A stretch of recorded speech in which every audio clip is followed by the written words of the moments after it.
Good morning. The Korean government will push ahead with structural reforms and work to ensure long-term growth. The historically low interest rate is likely to stay put. U.S. President Barack Obama meets with his German counterpart at the White House, topping the agenda dealing with the escalating crisis in Ukraine. A patch that can convert body heat into energy. A wearable generator developed by Korean scientists grabs the Most Innovative Technology of the Year award. And road rage, outbursts and compulsive behavior get a hold before it gets a hold of you. Anger management on Korea Today, Tuesday, February 10th, 2015. From Arirang News, this is Korea Today. And a good Tuesday morning. Thank you for joining us on Korea Today. I'm Kim Young alongside Lee Seung-jae and Kim Min-jung. Good morning, everyone. This morning, we're going to begin with the results of a survey on Koreans and their sleep patterns, so better wake up for this. Gallup Korea did a survey on some 13,000 Koreans over the age of 19 and found that the average time that Koreans wake up is at 6:34. So most of you must be up and watching us right now. I think the majority of the people that I know around me aren't in that percentile. Most of the people I know, they wake up around 8 or 9 or so, all normal hours. And for us, in our instance, we get up at what, 3 in the morning, right? I don't think any of these statistics matter for any of us because what was it? The average amount of sleep that a lot of the people here in Korea sleep is 6 hours and 53 minutes, which is, I think, less than half that I actually sleep in. Maybe this has to do with the anger issues that we're probably going to talk about regarding myself. That's right. Right. Losing a little bit of sleep can make you a bit crankier, right? The National Sleep Foundation recommends 7 to 9 hours. So if you're not getting that much, maybe you should catch up with a couple naps or two, right? All right, and now we'll jump to our top headline for this Tuesday morning. Seoul's top economic policymaker says Korea will continue this year with its expansionary monetary and fiscal policy while pushing ahead with structural reforms to help ensure long-term growth. Finance Minister Choi Kyung-hwan on Monday said during his trip to Istanbul that Seoul has identified education, labor, financial and public sectors as the main areas in need of reform in order to avoid falling into an extensive low-growth cycle. Choi is in Turkey to attend the meeting of finance chiefs from the Group of 20 Nations, where he emphasized such reform is the more important in fundamentally addressing problems in the Korean economy than interest rate adjustments. The minister called on the G20 leadership held by Turkey to beef up policy coordination, saying countries using monetary policies to boost their own competitiveness is not beneficial for the global economy. Seoul's unification minister has indicated that the government has reservations about Moscow's invitation extended to President Park Geun-hye for its 70th anniversary celebration of victory in World War II, scheduled for May. At the Parliament's Foreign Affairs and Unification Committee meeting on Monday, Seoul's point man on the north, Ryu Gil-jae, told lawmakers that there are plenty of diplomatic factors to consider when it comes to deciding whether to attend, one of them being Russia's involvement in Ukraine and the international sanctions imposed against it. He added no discussions are currently underway on President Park's possible attendance, as it also involves dialogue with other allies. Seoul ranks number 7 in an index ranking sustainability of 50 of the world's leading cities, which includes factors such as traffic infrastructure, education, and life expectancy. 50 cities from 30 different countries around the world were ranked in the Sustainable Cities Index compiled by the Center for Economics and Business Research. The index explores social, environmental, and economic demands to create its ranking, which also includes 3 subcategories: people, measuring a city's quality of life; planet, which covers environmental factors; and profit, that assesses a city's business environment and economic performance. Seoul ranked second in the people subcategory and snatched top place among the 14 Asian cities included. Frankfurt ranked first in overall sustainability, and London followed in second place.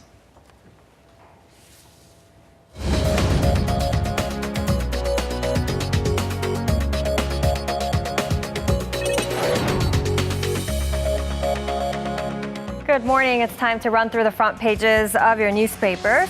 And it didn't take long for the newly elected main opposition leader to launch a full-on offensive against the Park Geun-hye administration. Just one day after his election as chairman of the New Politics Alliance for Democracy, Moon Jae-in slammed the government's economic policy, mainly its promise to maintain welfare programs without a tax increase.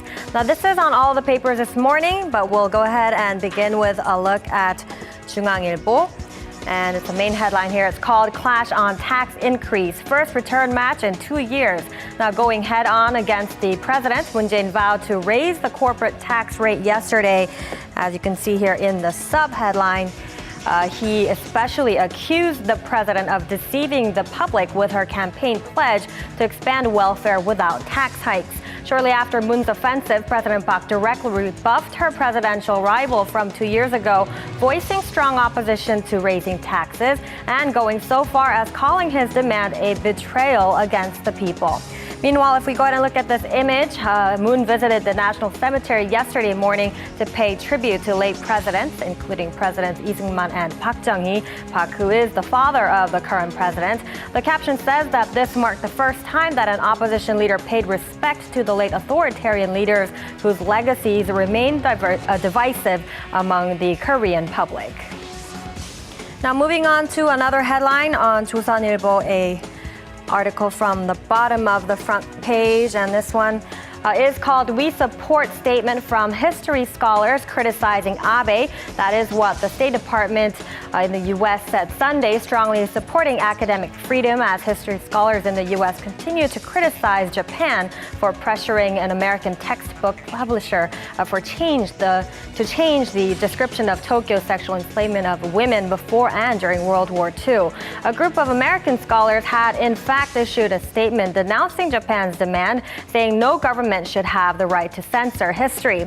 Now, earlier this month, Japanese Prime Minister Shinzo Abe said in a parliamentary meeting that he was surprised to learn how an American textbook described the sexual slavery issue and pledged to push for changes in content. Now, criticizing Tokyo's move as an attempt to whitewash past atrocities, the latest announcement by Washington is the first time the U.S. has, on a government level, taken a formal stance on this issue. And coming to local politics, again on 동아일보, we'll take a look at the top headline.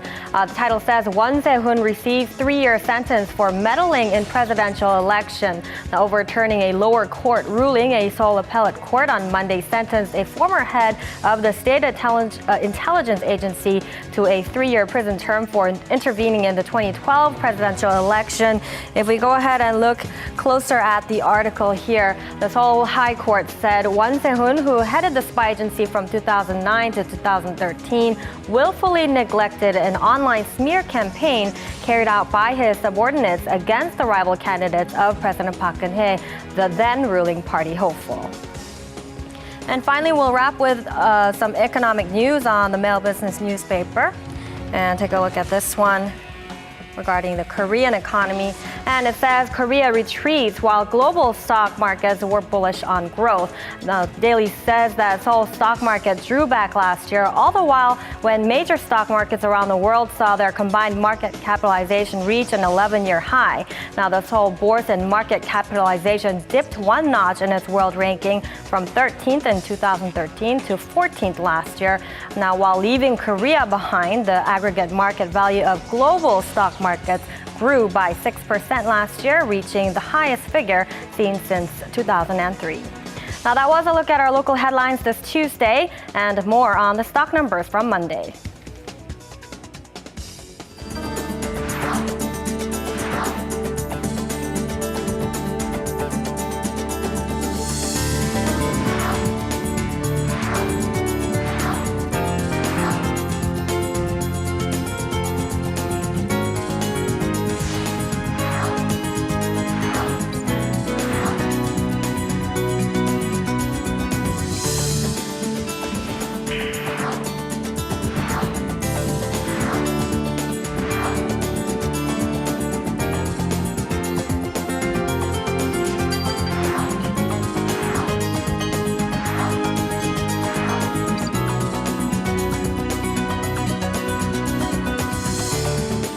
Well, these days, most of us spend the bulk of our time in front of the computers typing away on our keyboards, and writing by hand is almost becoming a thing of the past. What do you call this again? A pen. Yeah, that's right. Some kids may be asking that question in the future. Even writing greeting cards or dropping a line to say hello is done by text or the opposable thumbs that we use so much these days. And that's why many people feel like their handwriting is getting poorer because they don't write by hand anymore. Well, just curious, how's your handwriting? I've actually seen it a couple of times. Let's show off how beautiful it is. Not bad. Let's just see if I can perform under pressure. All right. Okay, so this is in Korean. Mm-hmm. Nice. Korea today. And I'll write, I love A little you. sample of the English alphabet being written too. Look Not how bad, huh? wonderful. Look how all the consonants and all the vowels, they seem to work together and they're all even. This is great I'm so handwriting. proud of myself suddenly. Yeah, a round of applause to you, right? I'm impressed. Well, these days, a growing number of people are actually showing an interest in brushing up on their handwriting, just like Minjung. Take a look. This is a private academy in Seoul where they teach elementary school students how to write essays. An instructor supervises their answers written down on paper. But since most students are used to submitting their work typed out on computers, they feel rather awkward writing by hand. 자기가 글씨를 못 쓴다고 생각하시는 분. 들어보세요. 네. If I spend more time on it so that I can write nicely, it disturbs other studies and I think it's a waste of time, so I don't really put too much effort into it in class. Compared to students, office workers write things out by hand even less. This is because most of their work is done using computers. On top of that, the use of smartphones has further reduced the need for handwriting. According to a survey, 33% of respondents said they write less than 5 sentences a day, and 17% said they don't write at all. When I was in middle school and high school, teachers used to encourage us to write beautifully.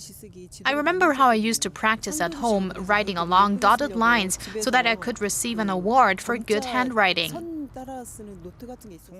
Writing by hand is rather inconvenient. Typing is better because during lectures I don't miss any information and I think it helps me learn more effectively. With less need to write by hand, more people think they have poor handwriting. Sometimes I think my handwriting is really ugly, so I wish I could improve it. It's really embarrassing to show it to friends, and in some cases, when I go to the bank, the tellers can't read it. When people were asked whether they've experienced any trouble or disadvantages because of their poor handwriting, more than half of them said yes. When I'm in a rush and I have to take notes quickly, I'll look at them later and won't be able to understand what I wrote. I once got a low score for an essay question on a test because of my poor handwriting. Also, it's embarrassing to show it to others. Due to these problems, handwriting academies have been popping up here and there. From elementary students who are still learning how to write to adults, there are people from all walks of life. Park Gi-tae has been attending this handwriting class for 3 months now. In the past, he was reluctant to use his handwriting, but now he enjoys it and even writes in a journal every day. Your handwriting lasts forever, so I wanted to correct it now, so that it's legible. At first, I couldn't even understand my own writing, but now I feel really great, because for the first time in my life, some people even compliment me for it. We took a look at how people's handwriting can change after these lessons. You can tell that the letters are much clearer and more legible after being corrected.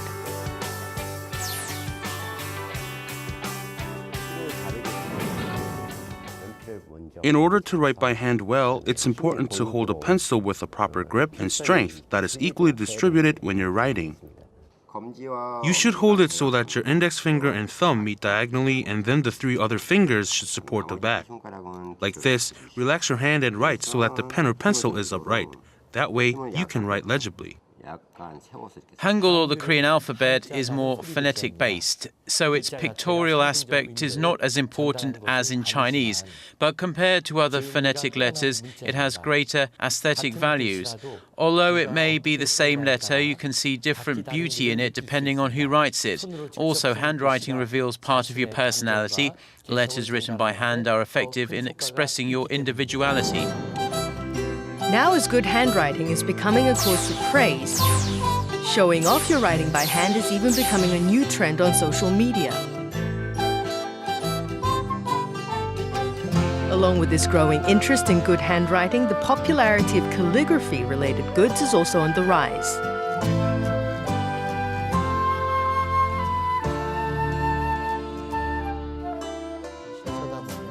Handwriting involves writing with a pen or various other tools. When we write, we exert our emotion in our handwriting. So the letters one writes can reflect the person's affection, warmth, and stories that he or she wants to deliver. This re-examination of the importance of handwriting is not limited to Korea. 8 states in the US recognize the importance of it when it comes to studying, have made handwriting classes mandatory in elementary school programs.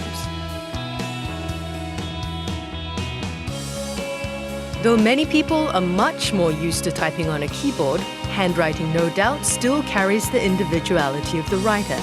And that's why efforts to preserve the centuries-old practice will likely continue.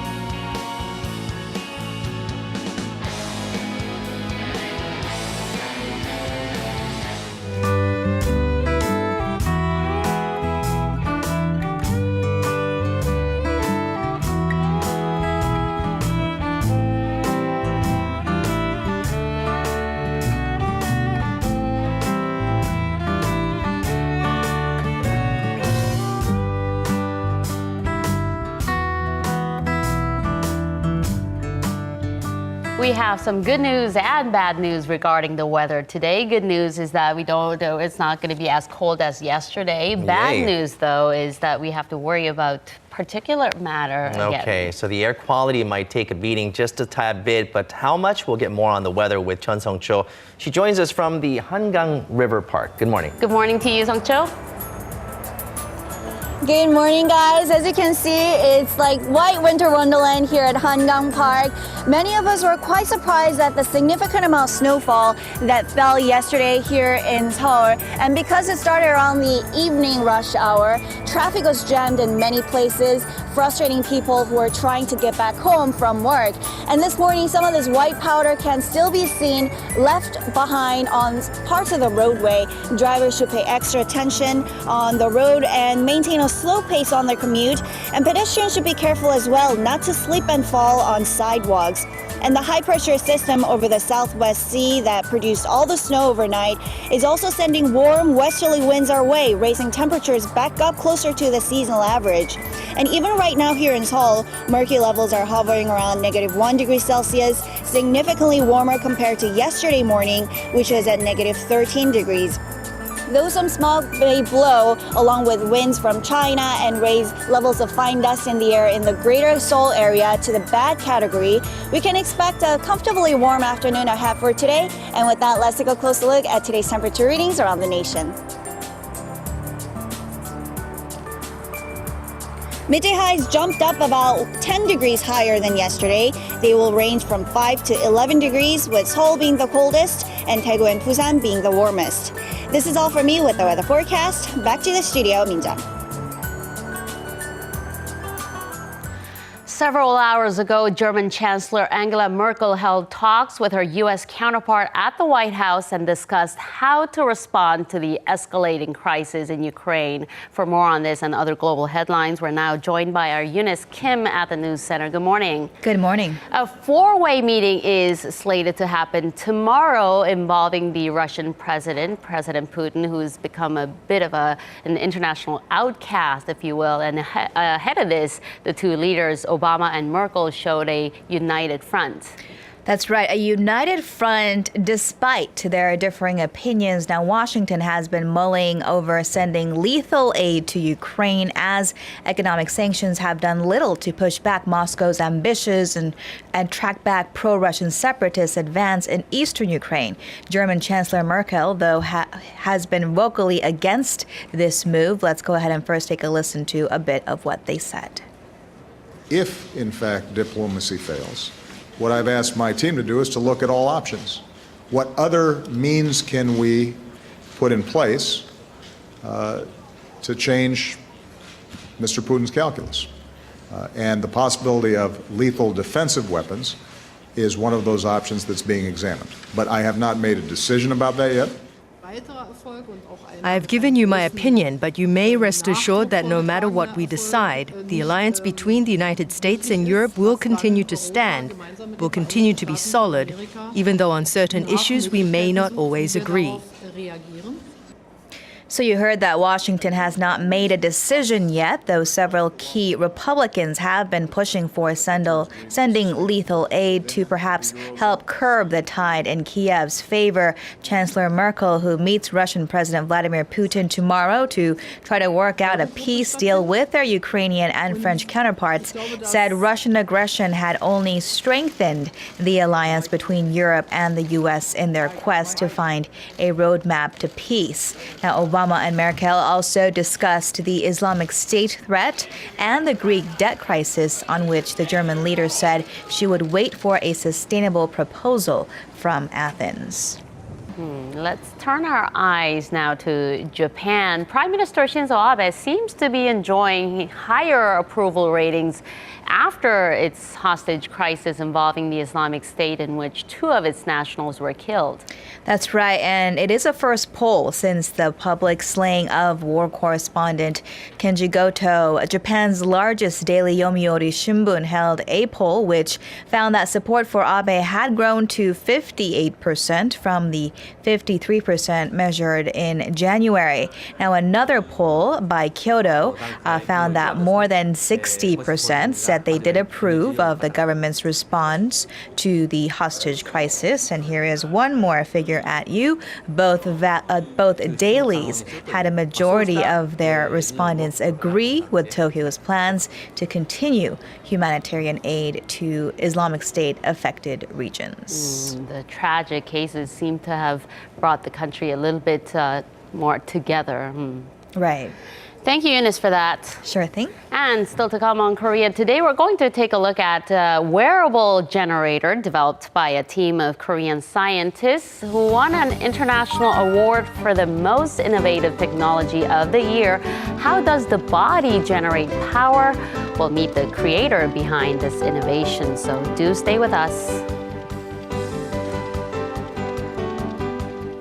Whether you're a kid or just young at heart and a fan of animations, it's going to be an exciting few weeks in the world of animation. Our Im Yoon-hee joins us to tell us more on that. Good morning. Good morning, Young. So I know we didn't get too much snow yesterday, but were you able to make maybe a mini snowman with your daughter? Okay, bye.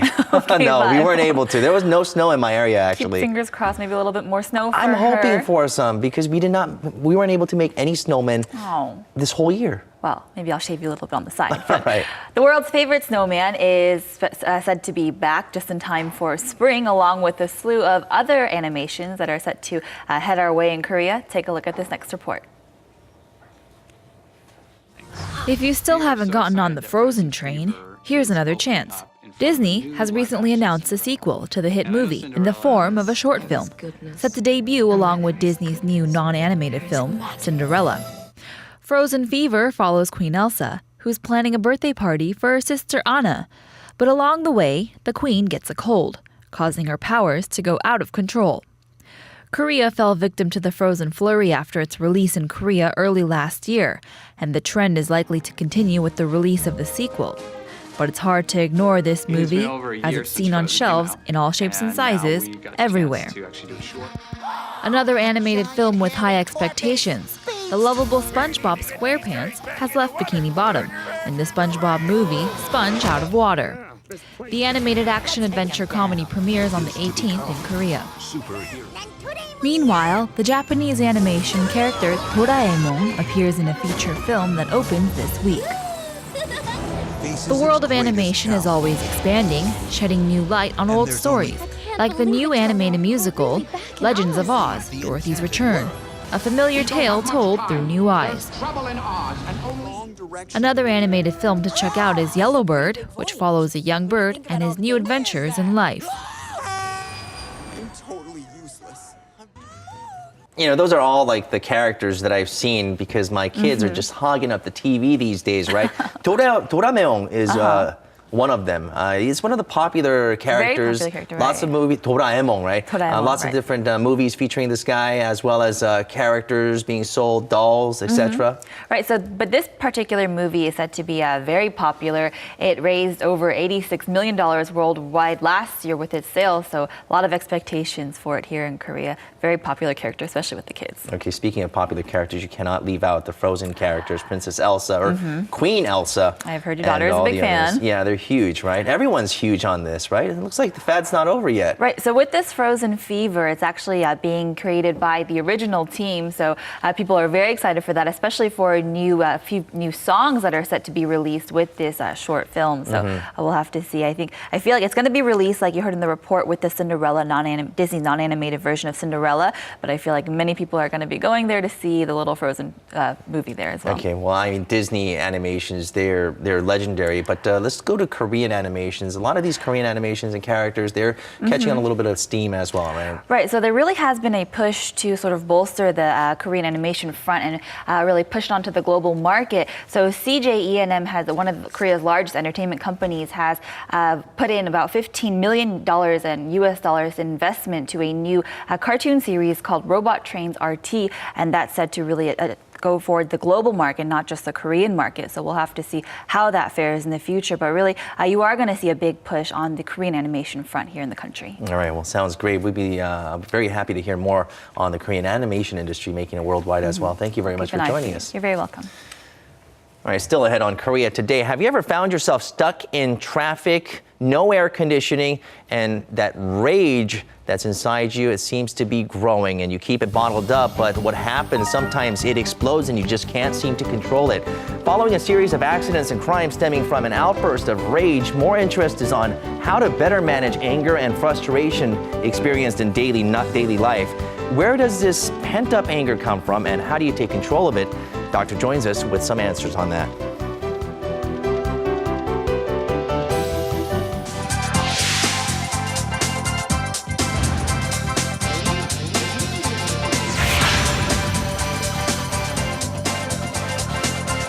So the Seoul city government is testing a new device that allows taxis to stay warm even after the engine has been turned off. Okay, so they're hoping that this will reduce the energy that's spent by cars that keep their engines on at idle to actually keep the heat running, right? Well, Stelma has more on this. Good morning. Good morning, guys. Good morning. So I'm sure we've all done it before. You know, when it's so cold like today, as you mentioned, Young, we keep the car going even though the cars come to a complete stop just so that the heater keeps running, right? We've all done it. Well, taxis, they do this a lot. So according to Seoul City government figures, the average Seoul taxi spends 4 hours each day waiting between customers, and during those 4 hours, they keep the engine running so that the taxi stays warm for the next customer. Well, with this new device, they won't have to. It pumps warm air surrounding the heated engine coolant to the car's cabin, and it's hooked up to a separate battery so that the engine can stay off. With this device, an engine coolant at 90 degrees Celsius can keep the car warm, so we're talking above 36 degrees for well over 35 minutes. Okay, so that basically means that you can cut down on the carbon emissions from the car and also just save a little bit on gas because keeping it at idle, it does just release a significant amount of CO2 emissions. You're absolutely right. So they did some calculations and found or estimated that, you know, using this device for 1 month, taxis can save over 100 liters of petrol and cut carbon emissions by 100 kilograms every month. So really significant. And this is now at a trial stage. Right, so trial, right now around 43 taxis are testing this device, but this whole city government hopes to expand come April. Meanwhile, Korea has been invited to participate and promote Korean literature at the upcoming 24th Havana International Book Fair. Now, this book fair is considered one of the highlights of the Cuban social calendar, with more than 2.5 million visitors each year. Now, Cuba is one of only 4 countries that Korea has yet to establish diplomatic ties with, and pundits are saying that these series of cultural exchanges, state-level cultural exchanges between the 2 countries may pave the way for establishing diplomatic relations. And the fair will run for 10 days starting this Thursday. And wrapping up on the entertainment front, actor Cho In-sung has won several awards at New York Award Festival. So the 3rd annual Drama Fever Awards is hosted by dramafever.com, which is a video streaming site based in the States.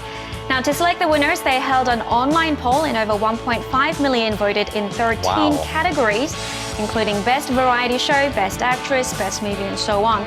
Cho In-sung won in 3 categories: Best Actor, Best Kiss, and Fan Favorite, all for his role as DJ Jang Jae-yeol in drama series It's Okay, That's Love. Can you rewind and go back to the kissing scene? That was so sweet. Have you seen the drama? You know, people say it's a great drama and it depicts everything about human emotions, but I haven't. You haven't. Watched Young, you haven't yet. either. I refuse to watch a drama with a better-looking man. Alrighty, well, that's about every drama that is out there. So I don't watch TV, and period. That's it. It's just game over. So this drama, it's been popular in Korea as well as Southeast Asia. So his fan bases there have been growing. And Cho In-sung will be actually attending a fan meeting in Thailand in 2 weeks' time, February 28th. All right, sounds great. Thank you so much, Ms. Sorang. You're welcome.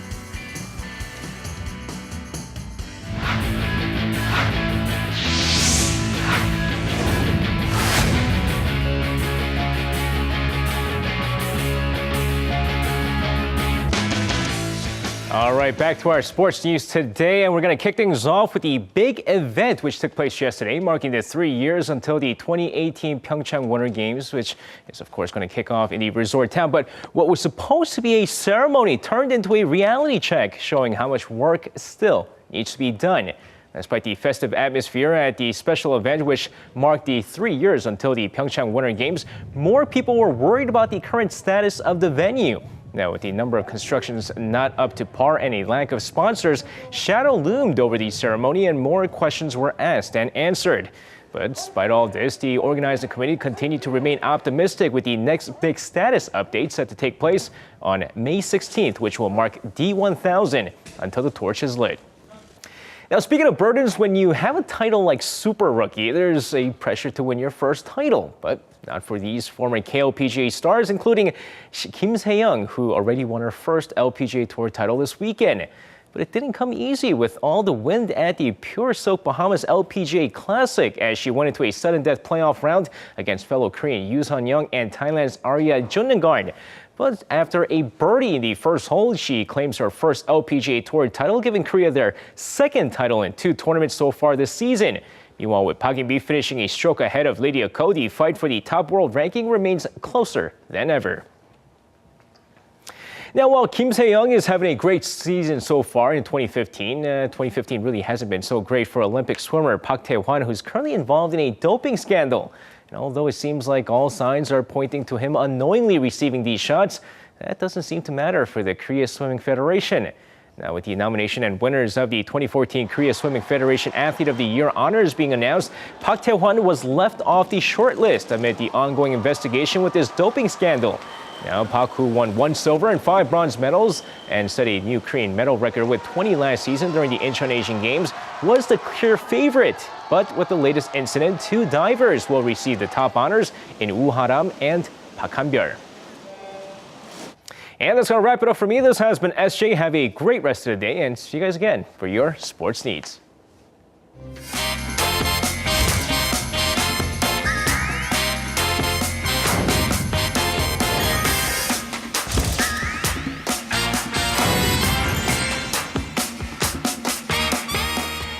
And a team of Korean researchers were put in the spotlight recently for receiving the top prize given to the most innovative technology of the year, presented in partnership with UNESCO. And it was Wearable thermo-electric device that creates power that uses body heat, which we have plenty of. Right. It's Some of the us. first time a Korean team won this top prize, and we're going to take a closer look at this wearable thermo-electric technology with Derek Stelma, who joins us. Good in the morning. studio. Good morning, Good to see Derek. everyone again. Explain to us how this works. Yes, okay, so the top 10 prizes go out to the most innovative technologies of the year that have either been commercialized or either under development right now. Top prize, the grand prize, went to a Korean this year by the name of Jo Byung-jin. He's actually a professor at KAIST down in Daejeon. What's this technology about? How does it work? How did they get the grand prize? Let's go take a closer look.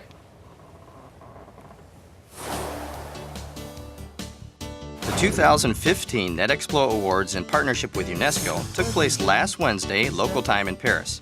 Here, the wearable thermal element, which was handpicked as the grand prize winner in the top 10 most innovative technologies on the 30th of last month, was awarded to a Korean scientist.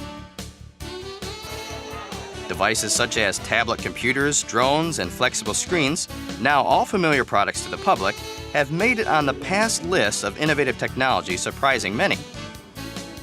What exactly is this wearable thermo-electric device that has captured people's attention? So, sir, a lot of our viewers at home have never heard of this technology before. Could you explain to them exactly what kind of technology it is? It is like a very thin sticker. Okay. That you can attach to your skin. Then it can convert your skin heat into the electricity. Interesting. So then you can operate a small electronic device attached to your body. The greatest strength of this device is that you can create electricity without a separate generator. So folks, what you see right here is the finished product. This right here is the technology that just won that big award from UNESCO. It's we're using right now my body heat, these electrodes here, to produce energy right now. Wearable devices such as smartwatches and smart glasses are seen as key electronic products that will lead the future. But the batteries that require frequent charging have been a stumbling block. Actually, there has been the product which can convert heat energy into the electricity. It's called the thermo-electric power generator. Okay. We call it TEG. TEG. Yeah, and this conventional TEG has been used for decades in many places. But this conventional TEG look like it's a bathroom tile. A bathroom tile, okay. Yeah, it's very rigid and looks like a square. Okay. And thick and heavy and rigid and not flexible. Okay. So you cannot use it into your body because, and also we can see this in many cases around us. A lot of the heat source, it doesn't have the flat surface. Okay. It has its own arbitrary shape. This is why the method of printing inorganic matter on glass fibers has been used. This has made the device flexible and light, as well as allowing for 14 times the number of power-generating elements when compared to conventional products of the same weight. So that's why we start to think how to make it flexible, especially in the wearable form, that then it must be very thin and very light and very flexible. And it should not look very ugly, and also it should not look like a machine. It must be fashionable, right? Otherwise, people will not carry it every day, right? That's true. So that's why we try to make a TEG a completely different style. So we made it on the glass fabric. So it's very light and very thin. So this is a kind of a revolutionary design of this thermoelectric power generator. That's why it attracts a lot of attention across the whole world. Really interesting, cool stuff. In the case of a 10 by 10 centimeter patch, it can generate 40 milliwatts of power. And when it's turned into clothing, it can generate 2 to 3 watts of electricity. These wearable thermo-electric elements can be used not only on wearable devices, but can make use of heat lost from airplanes, automobiles, and ships as well. With this, it has moved one step further in the possibility of resolving energy problems as a thermo element. Another big thing is actually industry use. That is our second phase of the application. For example, the automobile actually 70%, more than 70% of the energy is wasted through the heat. You use only around 20% to move. 70% of fuel is actually wasted through the heat. So actually the heat exhaust in your car is very hot. It's over 500 degrees C. So if we wrap around this heat exhaust pipe, then we can generate a lot of power. And we can use it for, recharge the battery, then we can make a hybrid car. Once this technology is fully developed, in the future, what other fields, what other industries do you think that we can apply this technology to? We can expand human lifespan, so it will help very much for the people's health condition. Yeah, and also some energy issues, right? So wherever there is a waste heat, we can use it. So that means it will help a lot of it will help to solve the energy issues, right? With this award as one of the world's most innovative technologies, this wearable device has garnered a lot of attention with its potential for producing easier and more efficient ways to create power.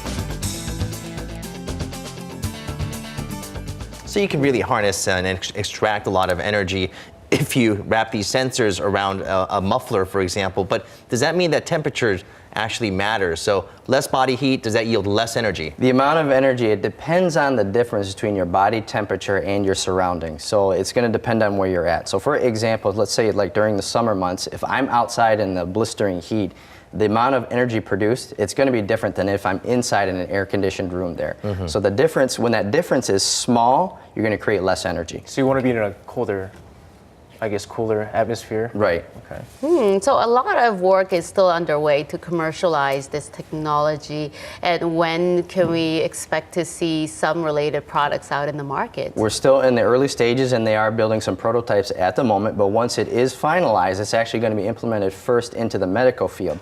When you go to the hospital and you see some patients that are wearing these patches on their bodies when they're getting like an electrocardiogram, that technology can be implemented into those patches there using your own body heat to produce the energy rather than being hooked up to batteries or some other form of electricity there. So all of the information can be sent instantly via Bluetooth right to your smartphone to get that information.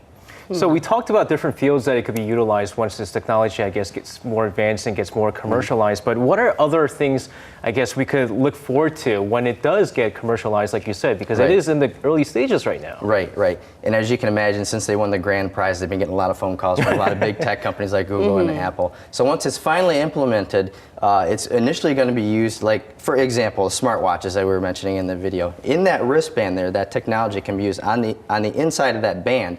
And as soon as I put it on my wrist there, it's immediately starting to charge. Or we can also put it on the inner linings of our pocket there. And when you slip your smartphone into that pocket, it's immediately starting to charge. And so you can see there's tons of potential with these problems that these companies have been having with charging up your batteries of your devices. That could work with hearing aids and even Google Glasses or some of the other wearable products that are coming out these days. Wow.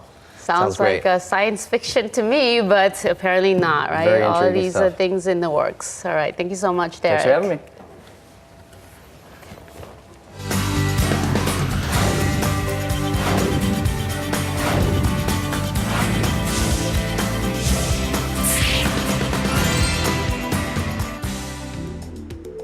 Accidents or crimes that stem from a lack of control over anger and frustration break out all across the world. As anger management problems are put in the spotlight, more people are taking note of the matter.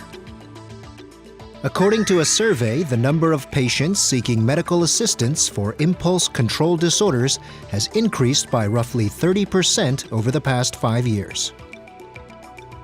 Anger and rage are one of the most basic emotions that people have. But when you're unable to control these feelings of rage and express them through violence or abusive language, even when it comes to minor issues, it is considered to be an anger control disorder. When stress accumulates, it creates an overload of the hormone cortisol that causes the function of the frontal lobe to deteriorate. This leads to a lack of control of emotions and brings out impulsive actions. People who have anger control disorders are overly invested in their emotions and easily experience rage, even without significant reasons, causing problems not only for themselves, but for those around them. Today, we'll look more into the causes of anger control disorders and what methods can be used to better manage these emotions. We've seen it happen all too many times before. Why are you looking at me? Like, I'm the one that blows up. I blow up. People blowing up in people's faces. And sometimes you gotta wonder, do I have an anger management problem? Guilty. I think we all do. Especially us in media, you know. Sometimes behind the stages, we do have those moments when our tempers do flare up, right? So to tell us a little bit more about anger management, joining us is Dr. Son Sung-eun from the Seoul Emotive Cognition Institute. Good morning. Good morning, Nice Doctor. to be together. Okay, so I think a lot of people are interested in this topic. We hear more of anger flare-ups, road rage, and issues that involve anger mismanagement, right? So I think there are an increasing number of crimes and cases that involve the mismanagement of anger. Now, why do you think that is? I think the people with the anger control problem has easily feel neglected when they are frustrated. And these days, social pressure is so high unemployment rate, education fever, and these days also the traumas and highly competitiveness and self-centered wearing pattern also can be the precipitating factors to the impulse control disorder. And new generation is coming, not well educated how to letting off their anger in a proper way. So I think that's the reason why the crimes related to the anger control disorder is increasing. You know, one of the things that my parents used to tell me when I was growing up, you know, don't watch violent movies, don't play violent games because it's going to eventually affect you when you grow up. But is that true? I mean, these violent movies or games, if you watch it or play it, does it really affect you when it comes to these anger issues? It's partially right. I think the one is affected easily by the violent media, imitating and learning from them. And especially the child and adolescent who have not developed identity yet, but they have a positive functioning of emitting the aggression in a safe way. So I think the media, the important is how to managing and filtering out those kind of informations in a sound way. But doctor, we've all lost our cool before. We've blown up in young spaces. Yes, I have. I haven't said a word right now. But I mean, and sometimes you think, you know, I'm just having a bad day today. But when do you know if it's a problem that you need to seek medical treatment? I think we can check it in the self-test. Okay, would you try? Yes, together? I would love to try. Oh boy, here we go. I'm gonna fail this one.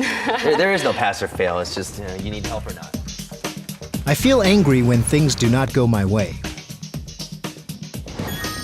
I pick fights with people who do things that I think are wrong. I have ruined important opportunities because I could not control my temper. I feel angry because I think people are disrespectful towards me. I swear or break things when I'm angry. I've used profanity or violence against other people. I've gotten into fights because of my lack of patience. I have trouble breathing or controlling my body when I'm very angry. Wow, you guys are taking notes there. I ran out of ink while doing the checklist. So how 8 many? questions. I got 4. I don't want to tell you which ones, but I got 7.5. Oh, he's angry. Yeah, some issues. I had 3. If half of the items are checked yes, you can suspect yourself as a possible anger control disorder. Can you please help our sports guy, S.J. Lee? Doctor? A lot of pent up anger there. So I guess so when it comes to this, I'm one of those people that I have a lot of questions when it comes to these angers. And I think a lot of sports fans too tend to get angry. But are there people who have certain dispositions? I mean, you know, whether it be genetic or certain environments that kind of make them more susceptible, like myself, to these anger issues? Right. Genetically, there are people who have a susceptible brain system handling emotions, so they can managing it very hardly. Right. So, but I think especially the ADHD and autism spectrum disorders have some system concerning the serotonin dopamine transmitter system.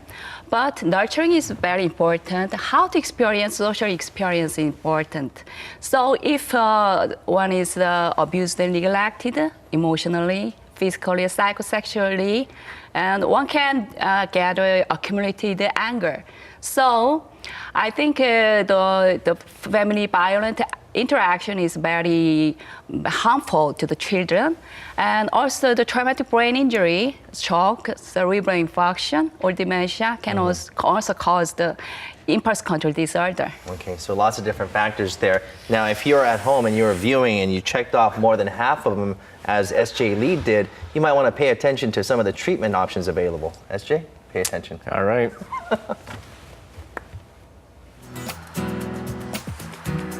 If anger control disorders are not treated when needed, the condition can deteriorate, leading to severe problems in relationships with others. That's why receiving early treatment is important. When seeking help from a psychiatrist, during therapy, the doctor will conduct an eye movement desensitization reprocessing exercise, which integrates the left and right brain through lateral eye movement to reprocess bad memories and reduce anxiety. Art therapy uses drawings to study people's actions when drawing or the characteristics of their pieces to understand their emotional state. Anger control disorders reflect a sense of oppressed anger and anxiety within people, and when you look at the pictures they draw, a lot of them have sharp edges with a lot of shadows. People tend to also have an overly strong grip when drawing and use the eraser a lot. Treatment is also conducted through music. Using sounds, the left and right ears are trained in a balanced fashion, which reduces oversensitivity to sounds. Sensory integrative therapy encourages the effective organization of the nervous system and the appropriate use of the body by enhancing the central nervous system's processing skills through movement. This helps relieve symptoms of anger or frustration. There are methods of managing anger in the body also offered in Korean medicine. For those who often experience rage, images from an infrared camera show there is a greater amount of heat around the heart. In Korean medicine, we categorize anger control disorders as a type of hwabyong, or illness from anger. Hwa itself is a type of energy that's needed in the body, and it needs to circulate properly. But when it can't, due to external stress or many other types of stimuli, it forms in the chest or runs into a state of conflict in the upper body. And that's when we call it hwabyong. When there is an accumulation of hwa in the body, mugwort moxibustion on the abdominal pressure point, 중환혈, can help warm up the organs in the stomach and stimulate better circulation of energy that improves the overall constitution of the body. Also, patients can enter an oxygen chamber for 30 to 40 minutes, which provides them with a high concentration of oxygen that is passed on to their brain cells. This improves control of neurotransmitters in the brain. Aromatherapy using pleasant fragrances from plants can also help people regain balance physically and emotionally, aiding in treatment. You can see how treatment such as this helps reduce the red area of heat in the body, and it usually requires 1 to 3 months of treatment to see results. All right, so every time I get angry, I can't be going into these oxygen capsules every single time. But when I do, want to pull out my hair and get angry, what are some of the things that I can do in my daily life to kind of ease that anger a little bit? Okay, I'll give you the secret today. Okay. Let's do it together. Please count from 1 to 10, and just scanning the body. Out loud or just to yourself? To yourself. Okay. And scanning the body. Where is the tension? Maybe neck and shoulders. Okay? She's meditating. It's kind of relax and I'm actually falling asleep. relax and then very deep and high inhalation. Okay, you're doing very well. Okay, please open your eyes. That kind of a little exercise is very helpful. Well, just the fact of meditating a little bit, just being aware of the fact that you are breathing, that actually does help you just calm things down just a little bit. Right. Well, Doctor, unfortunately, we are out of time for this edition, and thank you for all the information that you shared with us. Okay, my That pleasure. really does help, doesn't it? I'm going to be doing that all day. And our viewers, SJ is not that angry person. He's all just right, portrayed himself to be. All right, well, this is where we say goodbye on this Tuesday morning. All right, thank you for joining us. We'll see you back here at 7 a.m. Thank you for watching. Bye-bye. Bye-bye.